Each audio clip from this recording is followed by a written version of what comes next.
O áudio que vocês vão ouvir agora é parte do podcast Xadrez Herbal. Caso vocês queiram ouvir mais sobre esse assunto e outros temas de política internacional, é só ir em xadrezverbal.com.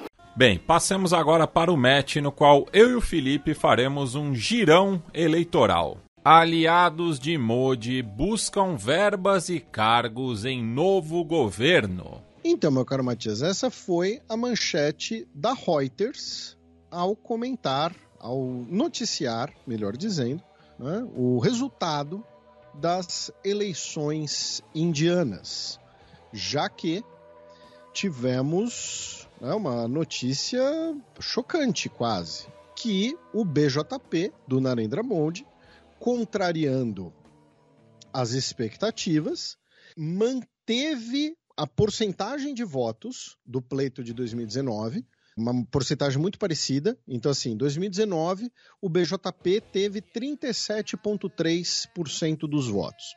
Esse ano teve 36,5%. Tá? Isso significa mais de 230 milhões de votos. Tá? Então, assim, o BJP teve mais votos do que o Brasil tem de gente. Tá? Só que, eleições parlamentares, nós temos os distritos habitualmente. Né? E a distribuição dos votos do BJP nesses distritos não foi suficiente. Então, mesmo tendo uma votação muito similar, o BJP perdeu 63 assentos. E pior ainda, o BJP foi então de 303 para 240 assentos. Isso significa que o BJP não terá a maioria no próximo parlamento indiano, na Câmara Baixa do parlamento indiano. O BJP perdeu a maioria que tinha. Consequentemente, o BJP vai ter que fazer uma aliança, uma coalizão com diversos partidos pequenos, partidos menores, normalmente são partidos regionais, tá? Para governar. A aliança do BJP já está garantida, tá? Os 240 assentos que a gente mencionou são os assentos do BJP sozinho. A coalizão do BJP terá no total 293 assentos. Como são 543, então é suficiente, é mais do que a metade. Só que agora o BJP vai ter que agradar os partidos regionais. Especialmente quais? 2. Tá? O partido Telugu, que é um partido nacionalista do povo Telugu na região de Andhra Pradesh, que é a região, digamos assim, sudeste do subcontinente indiano, e também o Partido Popular, né, que é o Janata Dal, que é um partido presente especialmente no nordeste da Índia, especialmente na região de Bihar, né, que fica ali na fronteira com o Nepal, que é um partido que historicamente é rival do BJP, porque, historicamente falando, não é nem historicamente falando, nos últimos anos, ele é um partido que nasceu como uma espécie de cisão local, né, ligada de políticos antigamente ligados ao Congresso Nacional Indiano. Então, o Modi foi reeleito. O Modi vai ter o seu terceiro mandato. Porém, ele vai depender dos outros agora para governar. Então, e a gente sabe, né, a gente já viu outros cenários em países parlamentaristas que um primeiro-ministro que depende de partidos minoritários para governar, ele normalmente vai ter que abraçar causas que fazem muito barulho, que agradam esses partidos minoritários. Né? 2 exemplos. A Theresa May, quando teve que governar com os unionistas da Irlanda do Norte, então ela tinha que abraçar coisas que nacionalmente não eram tão relevantes assim, mas eram relevantes para os unionistas, especialmente no contexto do Brexit, e o Netanyahu, que hoje, né, a gente não pode dizer que ele está na mão dos religiosos, porque fica parecendo que ele é um inocente nisso tudo. né? Mas o Netanyahu tem que agradar os ultra-ortodoxos a qualquer custo, porque senão ele perde o governo a qualquer momento. Então, é mais ou menos isso, esse dilema que o Modi vai enfrentar nos próximos meses, pelo menos, de formação de governo. Ele vai ter que fazer algumas concessões para esses partidos pequenos, que podem ser bandeiras regionais, podem ser cargos, pode ser dinheiro, ou seja, controle de orçamento. Então, é aquele cenário que também a gente já viu no Brasil, né? De um político que às vezes não é tão relevante assim nacionalmente, vem ali de quase um feudo eleitoral regional, né?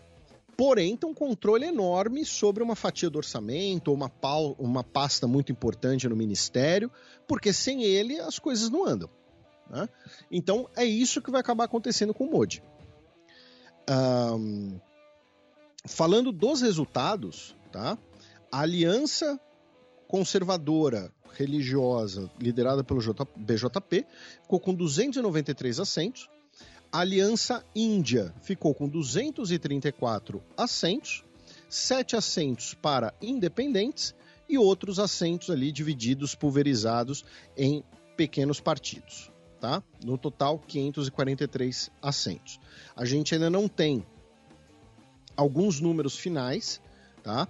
Então é possível que um ou outro assento ainda mude, acho que hoje não mais, na verdade, né? O comparecimento eleitoral foi de 66%, né? Um comparecimento eleitoral parecido com o da eleição de 2019, né? 1% a menos, né? Mas 66%. Lembrando que estamos falando de quase 1 bilhão de eleitores, com B de bananada, tá? Né, a maior eleição do mundo. Então, o Modi acabou tendo um voto muito parecido, proporcionalmente, porém, a distribuição desse voto fez com que o BJP perdesse muitos assentos e vai precisar fazer essa coalizão. Isso são os fatos com um pouquinho de análise. Agora eu queria entrar numa análise, numa seara de análise aqui para os nossos ouvintes. Né, os nossos ouvintes às vezes podem discordar do que a gente fala aqui e tudo mais, mas os nossos ouvintes confiam no nosso trabalho. Né? 90% deles acho que confiam no nosso trabalho, senão não ouviriam o nosso programa. E eu discordo um pouco dos comentários que a gente viu mais presentes na mídia, falando das eleições indianas, nas redes sociais, né, de que, olha só, o Modi perdeu, o BJP perdeu, então tem limites para o hinduísmo político, tem limites para as táticas do Modi e tal. Ele perdeu, mas tem duas coisas que eu acho importante apontar. Primeira é essa, de que o voto proporcionalmente foi muito parecido. Ele quase não perdeu eleitores, tá?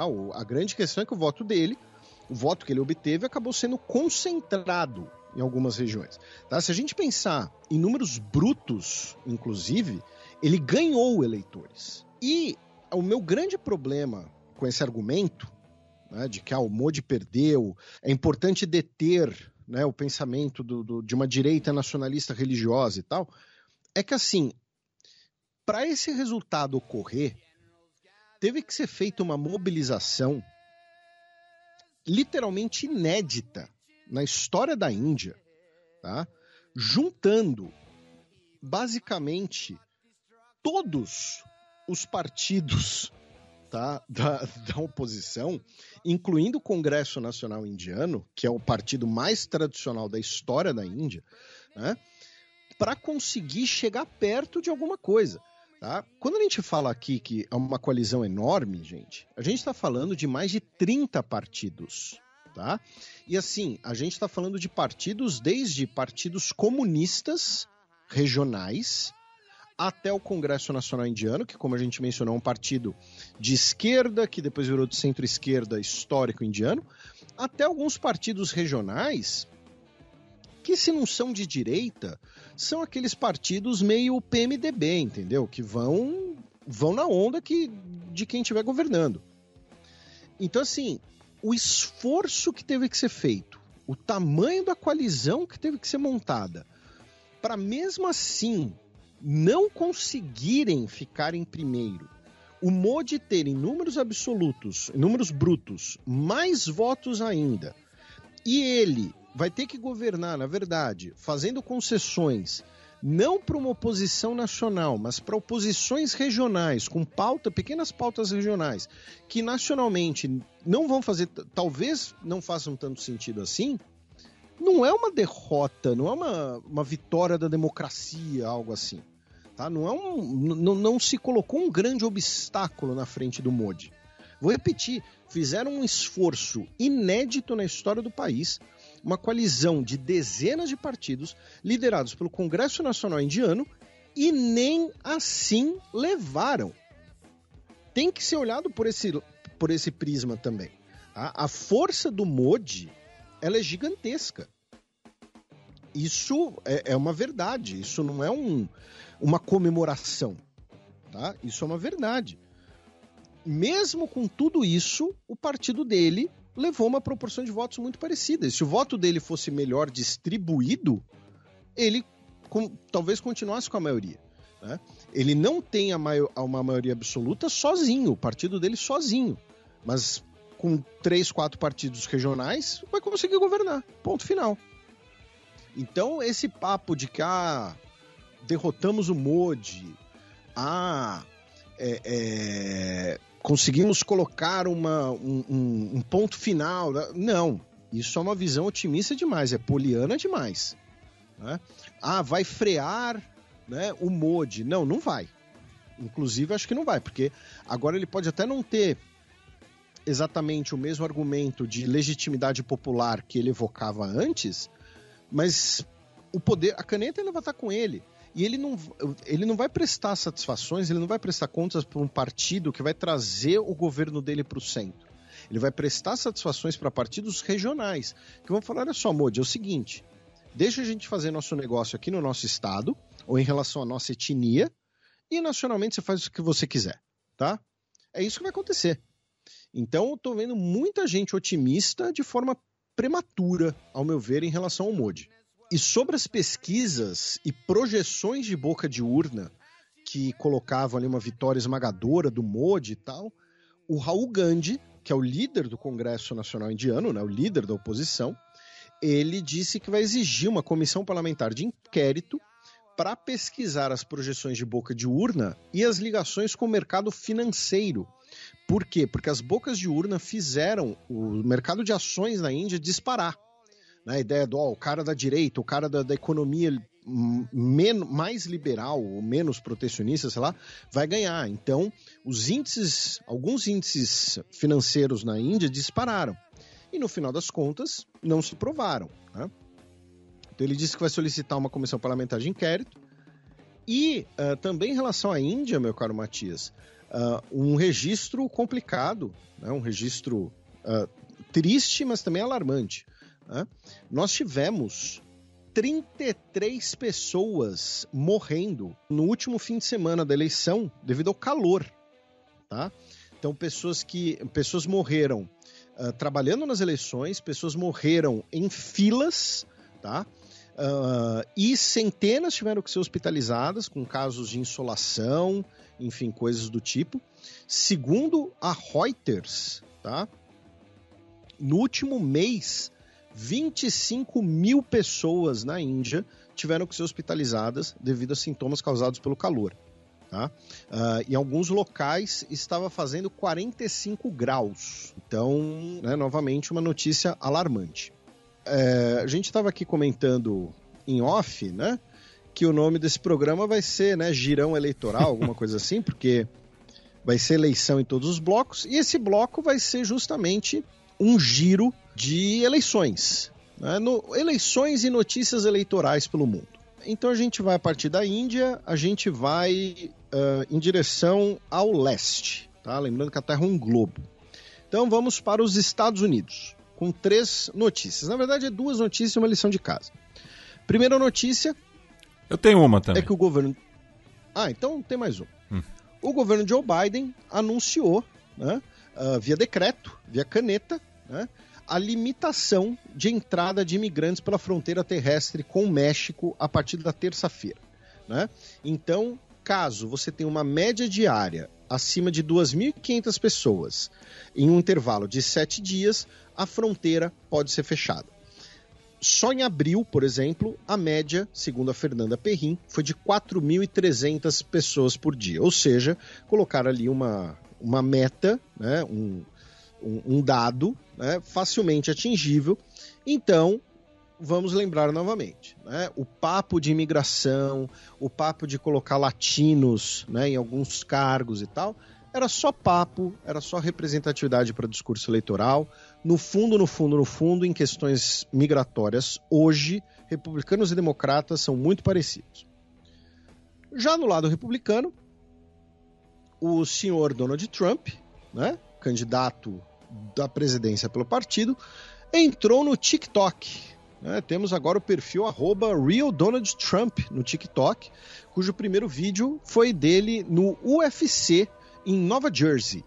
Lembrando que o Donald Trump foi o primeiro proponente do banimento do TikTok nos Estados Unidos. Né?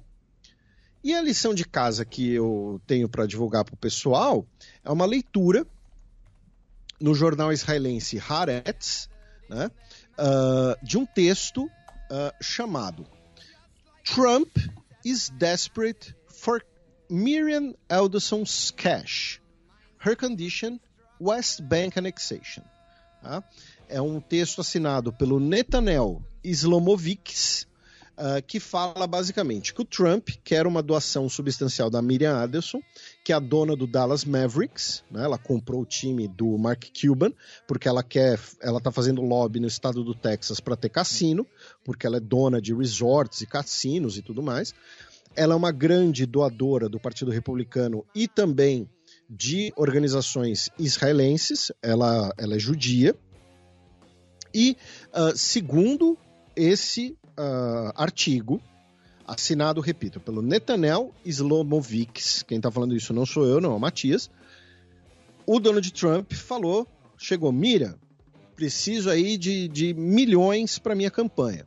Ela falou, tá bom, eu boto dinheiro na sua campanha se você for eleito, você reconhecer a Cisjordânia, né, como parte de Israel.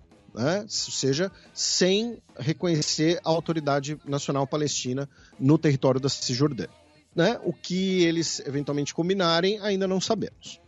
E na sexta-feira passada, o governador do Colorado, o democrata Jared Polis, assinou uma lei, né, que vai lançar as bases para um programa de votação nas unidades prisionais do estado, né? Lembrando que atualmente nos Estados Unidos apenas 8 unidades prisionais têm capacidade para votação dos internos, sendo que 2 delas se encontram em Denver, que é a principal cidade e a capital do estado, né? Mas de acordo com a projeção do governo estadual, teremos 61 locais de votação nas unidades prisionais de todos os condados do estado para as eleições de novembro, né? Então, mais uma vez aí o Colorado na vanguarda.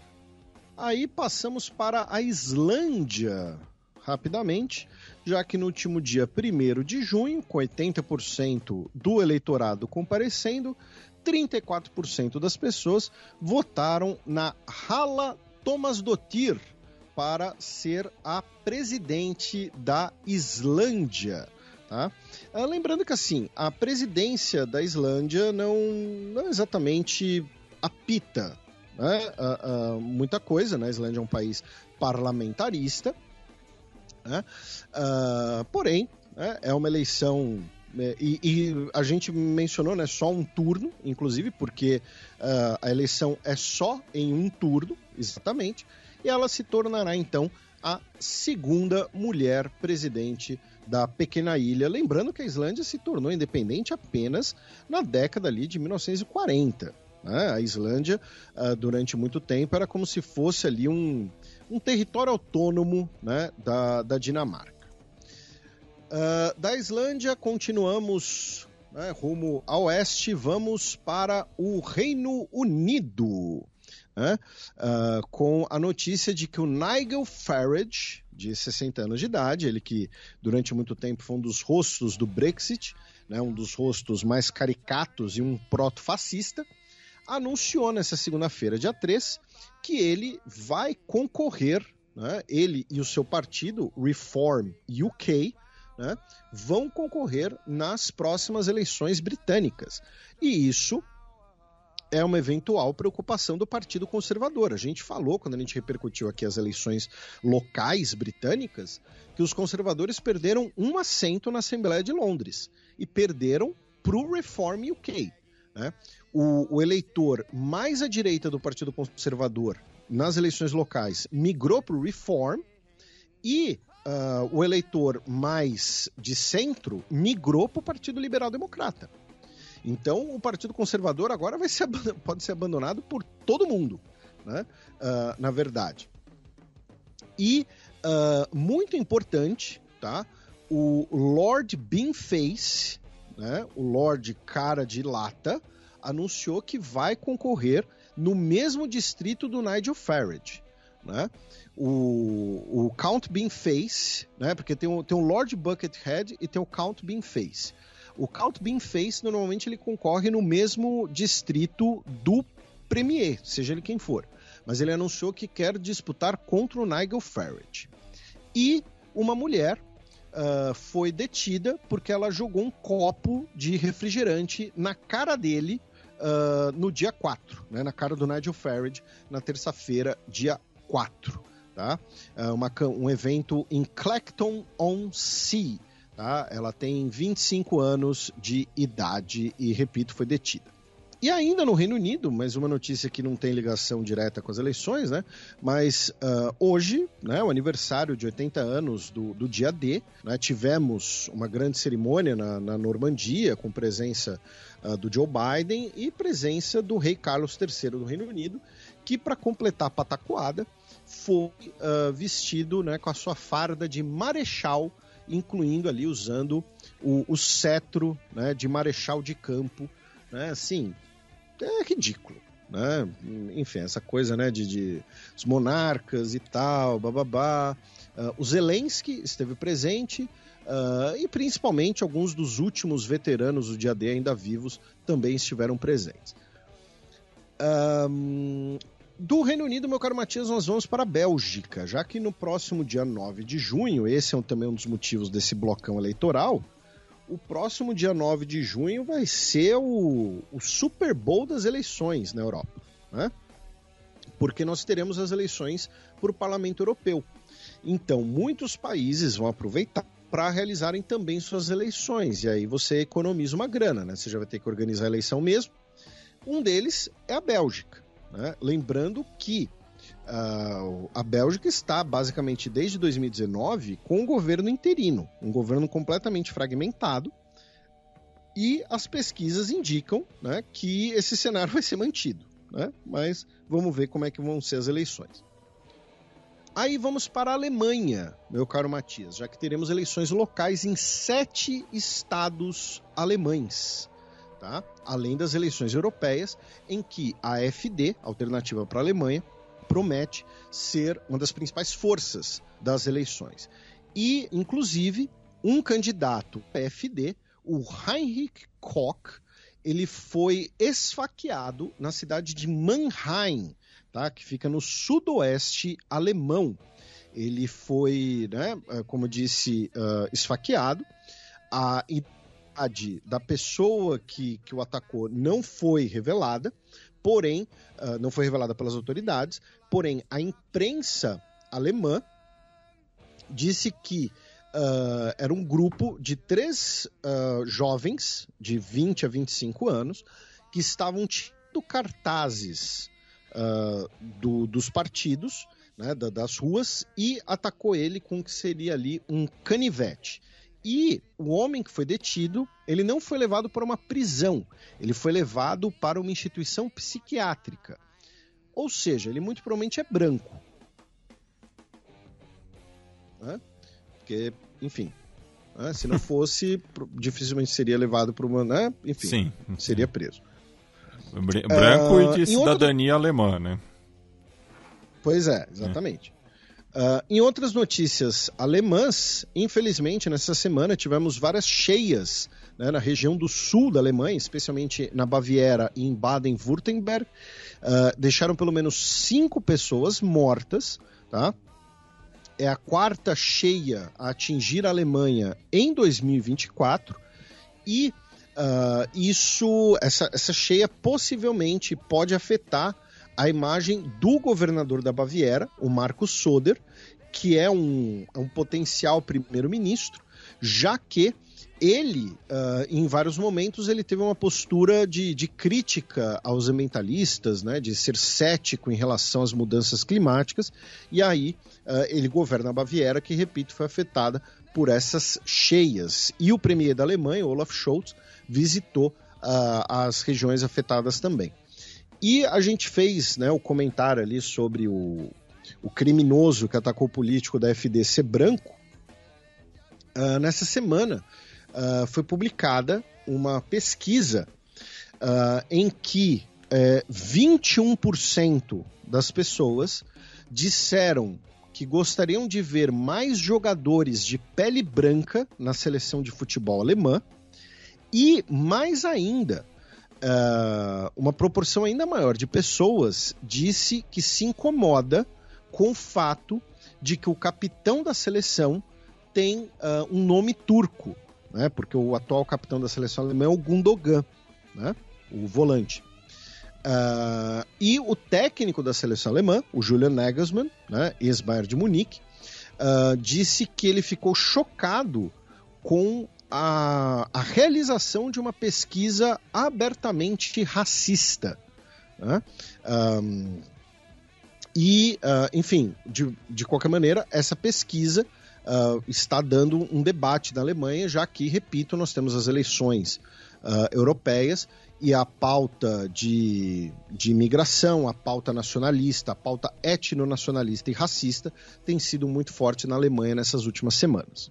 Bem, e o Gundogan na Alemanha é muito identificado com o Borussia Dortmund, né, o clube onde ele passou mais tempo, né, apesar de ter nascido na cidade do arquirrival, né, em Gelsenkirchen, do Schalke 04, mas faço essa ponte porque o nosso colega aqui de Central 3, o Gerd Wenzel, que agora dá nome ao estúdio da onde eu estou gravando, então fica aqui também uma saudação ao grande mestre, né, e comentarista de futebol alemão, que traduziu, né, duas faixas que a torcida do Borussia Dortmund levou ao estádio de Wembley na ocasião da final da Liga dos Campeões da Europa, né, no qual a equipe alemã foi derrotada por 2-0 pelo Real Madrid.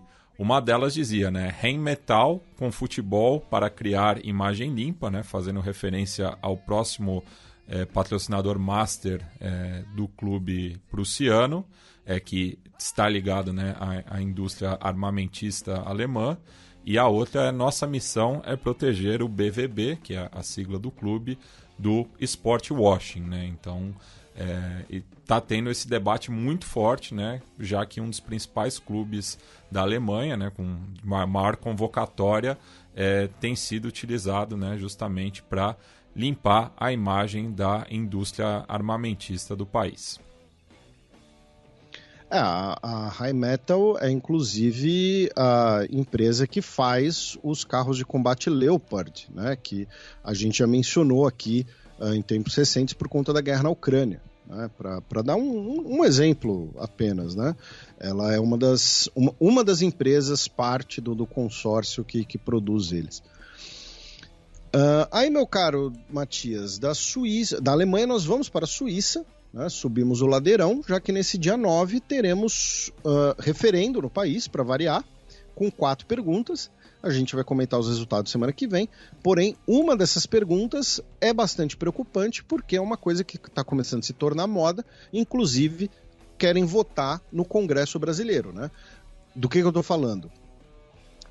Uma iniciativa popular na Suíça, chamada pela Liberdade da Integridade Física, quer banir a ideia de vacinas obrigatórias, tá?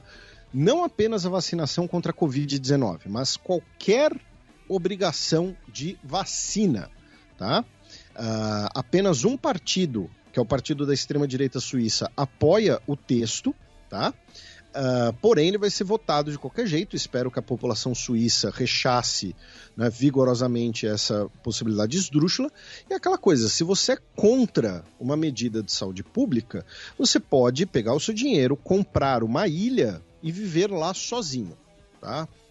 Se você quer viver em sociedade, isso implica em outras questões. E falando em Suíça, agora no dia 13 de junho, nós teremos tanto a cúpula do G7 e a Conferência Internacional do Trabalho. E o presidente do Brasil, né, o Lula, estará presente em ambas, tá? Que, repito, serão na Suíça. No dia 9, também teremos eleições locais na Itália.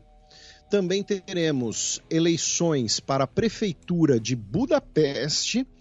E a Prefeitura de Budapeste é uma eleição... Quer dizer, teremos eleições locais na Hungria como um todo. Mas a Prefeitura de Budapeste é interessante de ficar de olho. Por quê? Porque o atual prefeito, né, que é do Partido Verde, o Gergely Karacsony, a gente já falou dele em 2019, ele é considerado o cara que pode um dia, eventualmente, derrotar o Orbán, né, para ser o candidato ali de uma frente ampla contra o Orbán. Né? As pesquisas indicam uma vitória relativamente tranquila dele, porém ainda assim é bom ficar de olho. E é curioso que o Fidesz, né, o partido do Orbán, lançou como candidata, né, a ex-porta-voz do governo, né, uma mulher jovem, tá? Como a candidata à prefeitura de Budapeste, ou seja, está dando uma repaginada, né, já que você olha ali para os quadros do Fidesz, você vai ver o quê? Um monte de homem branco velho, né? Velho não, né? De idade avançada, vamos colocar assim, né? Então, estão colocando uma mulher jovem para concorrer nas eleições. Também tivemos, no último dia, 2 de junho, o replay, né, da eleição para a prefeitura de Belgrado, capital da Sérvia, e o Partido Progressista Sérvio, né, o Partido Conservador Nacional, repetiu a sua vitória. Lembrando que a eleição original foi realizada no ano passado, porém nós tivemos diversas denúncias de irregularidades, então refizeram, né, repetiram agora a eleição. No dia 9 de junho, também teremos eleições gerais na Bulgária. A gente faz muita piada aqui com a Espanha, já fizemos muita piada com a Itália, com Israel, mas a Bulgária também está, né, num cenário de eleições infinitas. Né? Desde 2021, essa será a 6ª eleição do país. Tá? 3 anos, 6 eleições. É bastante coisa. Vai 4 anos, 6 eleições. E segundo as pesquisas, inclusive, o impasse dessa vez vai terminar. Tá? O Boyko Borisov, o Batman dos Balcãs, né? o principal figura política da Bulgária nas últimas décadas, né? E um cara completamente de reputação assim, intocada, cristalina, né? Um cara, gente finíssima. Aparentemente ele vai ganhar e vai conseguir formar um governo dessa vez, já que a coalizão anti-Borisov, que é a principal pauta da coalizão de oposição, está em queda nas pesquisas. Lembrando que o cenário mais preocupante em relação à Bulgária é o crescimento constante do renascimento búlgaro, né? Que o Varazdane, né? Que é um partido neofascista búlgaro. Tá? Dá para usar o termo neofascista em relação a ele sem dúvida de imprecisão conceitual. Tá? E, finalmente, na Europa, chegamos para a eleição, né, do dia 9 de junho. Na verdade, as eleições já começaram, né, nos Países Baixos, porém, a maior parte dos países vão realizar o pleito apenas no dia 9 de junho. Tá? As pesquisas de opinião colocam que o bloco, né, de centro-direita, que é o bloco liderado pela Ursula von der Leyen, vai continuar em primeiro e o bloco social-democrata vai continuar em segundo. O que as pesquisas apontam, então, de principal? Primeiro, o crescimento, né, do bloco dos identitários, né, Identidade e Democracia, que é o bloco de extrema-direita dos partidos do Europarlamento, e esse crescimento virá às custas, especialmente, dos liberais, segundo as pesquisas, repito, e dos verdes. Tá? Se as pesquisas se concretizarem hoje, meu caro Matias, os maiores derrotados das eleições serão os verdes, que vão perder praticamente metade da sua bancada, e segundo algumas projeções, o que para muita gente significa que a guerra na Ucrânia, né, que vai decidir, digamos assim, essa eleição. Por quê? Porque até a guerra na Ucrânia você tinha um crescimento dos verdes, porque você tinha um cenário, digamos assim, de tranquilidade energética, já que você tinha um fornecimento constante de energia comprando gás da Rússia, por exemplo. Hoje, a Europa, em vários pontos, vive uma insegurança energética. Né? E aí, qual o discurso em alguns países, incluindo aqui na Itália, né? Eu estou gravando esse programa, eu estou na Itália. Na Itália e na Alemanha. Olha só, a gente está em segurança energética porque a gente está sem energia nuclear. E a gente está sem energia nuclear por causa dos verdes. Então, a culpa é dos verdes. Então, esse é um dos aspectos interessantes de ficar de olho, tá? E nesse sentido, né, o Pedro Sánchez, que talvez seja uma das principais lideranças da centro-esquerda, né, dos sociais-democratas pela Europa, declarou recentemente, né, que vamos ganhar a essa internacional ultradireitista, mal educada, mal humorada e mal encarada no 9 de junho, né, que tem sido a principal retórica, né, em relação às euroeleições, né? Então, esse tem sido o posicionamento de vários partidos de esquerda ao redor da Europa, né? Principalmente aqueles que não são eurocéticos, né? Já que o bloco da extrema-direita tem esse componente a mais também, né?